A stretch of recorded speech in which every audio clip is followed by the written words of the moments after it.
What if everything you were told about winning her over was wrong?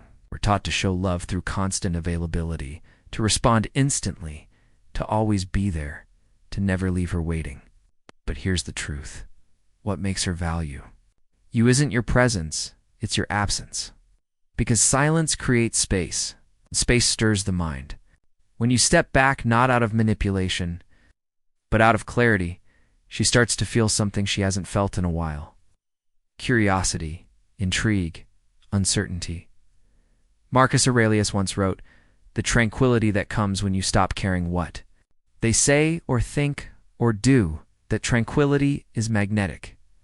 When you're no longer predictable, and your energy pulls inward instead of always reaching out, she notices you don't chase, you don't explain, you don't react, you just exist, with presence, with poise, purpose. And that, more than any words or actions, leaves an imprint. In today's world, where attention is currency, your silence becomes your signature.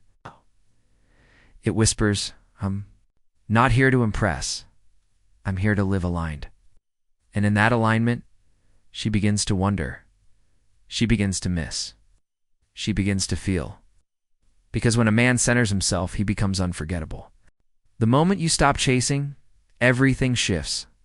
Most men believe that the louder they speak, the more they'll be heard. But women don't respond to noise, they respond to presence. When your energy pulls back, not from anger, not from games, but from stillness, she feels the weight of your absence. Seneca said, "He who is brave is free." And freedom begins when you no longer seek validation. You're walking. The man who detaches gracefully, who no longer explains himself, defends himself, or begs to be understood, radiates something rare, power. She begins to notice your calm. She senses the space you've created, and in that space, she begins to feel her own uncertainty. This is when the dynamic turns. It's not because you made her feel less, but because you finally chose to feel whole. You don't argue, you don't beg, you don't demand closure. You walk with silence, not as punishment, but as proof that you are no longer emotionally rented.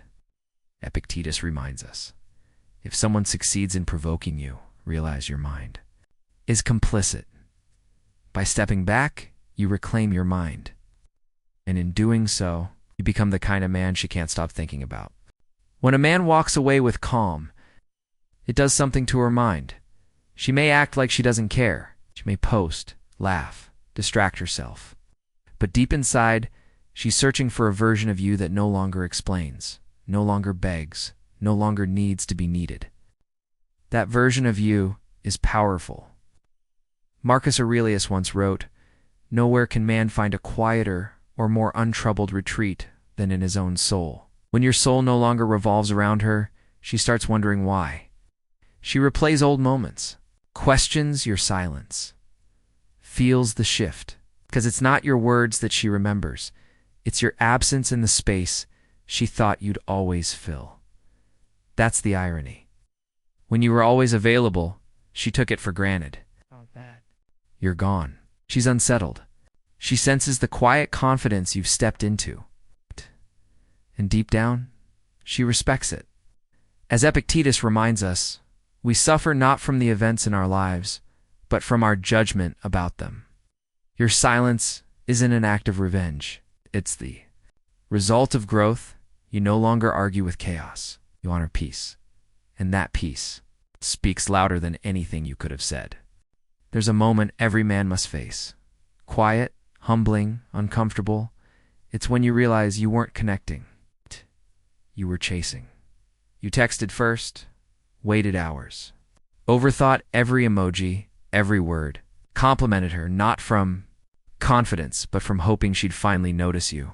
And yet, she'd never met you halfway. That's when something inside you awakens. Seneca once said, "A man who suffers before it is necessary suffers more than is necessary." It wasn't her silence. It was your need for validation. You thought attention would lead to affection. You believed constant praise would win her heart. But it only pushed her further. Because when you chase, you put her on a pedestal, and in doing so, you step off your own. That's not love. That's self-abandonment. And once you see it, you can't unsee it. You begin to step back, not to punish, but to reclaim your center. As Marcus Aurelius wrote, the best revenge is to be unlike him who performed the injury. So you stop chasing. You stop waiting. You stop hoping she suddenly see your worth. Instead, you become a man who already sees his own. And in that moment, the dynamic shifts. Not because you played a better game, but because you finally chose peace over performance. Here's the hard truth. You don't win this game by chasing, because the moment you start showing how much you care, she pulls back. She doesn't reject you outright. She just fades. Fewer texts, less warmth, more silence. Because the chase reverses polarity. What once intrigued her now overwhelms her. You went from mystery to certainty, from grounded to needy.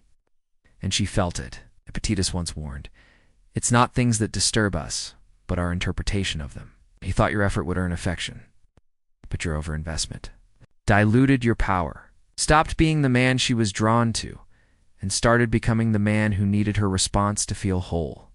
The more you tried, the more she vanished. Not because you were wrong to care, but because you forgot one thing. True attraction isn't forced. It flows from self-respect. Seneca reminds us, if you want to be loved, love yourself first. So instead of overreaching, you return to yourself. You let silence speak. And in doing so, you give her space to feel your absence. That's not a tactic. That's wisdom. You felt it before, that quiet shame creeping in as you tried too hard, but couldn't stop. It's not weakness. It's a pattern. One that has broken millions of men, not by rejection, but by slowly giving away their emotional power. No one warned you. The moment you hand over your sense of worth just to be chosen, you lose the very attraction you hope to create, and women feel it. Seneca once said, no man is more unhappy than he who never faces adversity, for he is not permitted to prove himself. When you abandon yourself to be accepted, you lose both. She doesn't pull away because you cared. She pulls away because your energy screamed, please complete me. But completion never comes from another. It comes from within. Epictetus reminds us, know first who you are and then adorn yourself accordingly. So pause, pull back. Punish her, but to reconnect with yourself.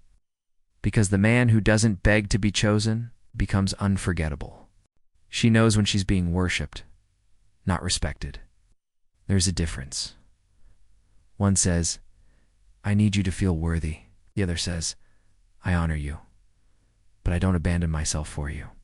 That's the truth most men never hear, and most women won't say out loud. The moment you stop performing, stop chasing, and start standing in your value, everything shifts. Not because you're playing games, but because you've stopped handing over your worth for temporary validation. As Marcus Aurelius said, the happiness of your life depends upon the quality of your thoughts. When your thoughts say, I am enough, you no longer need to beg for attention. You become solid, rooted, unshakable. And that's what creates real attraction, not desperation wrapped in flattery. Seneca reminds us, it is not the man who has too little, but the man who craves more, that is poor. So crave less, stand taller, let your silence carry the weight of a man who knows what he's worth. That's when everything shifts, when you stop chasing beauty and start embodying value. Most men fall into the trap. They orbit a woman just because she's attractive, and in doing so, they hand over their power, quietly, desperately, blindly, but she feels it. She senses the imbalance, not because you complimented her, but because your energy said, you're above me. That's not masculine. That's submission in disguise. Marcus Aurelius once wrote, you have power over your mind, not outside events. Realize this, and you will find strength. Masculinity isn't drawn to beauty. It draws beauty in. It's not by effort, but by essence. When you value yourself more than her looks, she sees a man she can't control. And in that mystery, desire is born. Seneca reminds us, it is not that we have a short time to live, but that we waste a lot of it. Don't waste yours chasing what can't fulfill you. You become the man who walks in his worth and lets the world feel the gravity of it. That hunger for her attention, the silent craving to be seen in her smile or her silence, it seeps out in your every word. Every hesitation, take Rick. 48 successful. Divorced 3 years. Solid man until he met Vanessa. She was stunning. He fell fast. Texts became daily. Good mornings, good nights, compliments, reassurance. But something felt off. She didn't chase him back. She didn't have to, because Rick, in all his status and strength, started orbiting her validation. He wasn't loving her. He was trying to be chosen. Epictetus once said, "Freedom is the only worthy goal in life. It is won by disregarding things that lie beyond our control." Rick handed over his emotional freedom in exchange for attention. And attention isn't love. The more he sought it, the more she vanished. Not because he wasn't worthy, but because he stopped acting like it. Seneca reminds us, "He who is brave is free." Rick forgot that until the silence came. And in that silence, he rediscovered himself. Rick thought he was doing everything right. He complimented her constantly. "You're stunning, radiant, breathtaking." At first she smiled, then the replies slowed. Plans were canceled. And Rick was left confused. But here's the truth. He wasn't being real, he was being charming. He led with admiration, not depth. With pedestal energy, not presence. And no woman wants to live on a pedestal, because up there, she feels admired, not understood. Marcus Aurelius said, "To love only what happens, what was destined, no greater harmony." True harmony isn't found in flattery, it's found in grounded energy. When you place beauty above connection, you lose both. Admiration fades. Presence lingers, Seneca reminds us. We suffer more in imagination than in reality. Rick imagined praise would win her, but in reality, it made her retreat. Let this be a reminder. Don't chase approval, offer presence. If you're worth, don't speak it.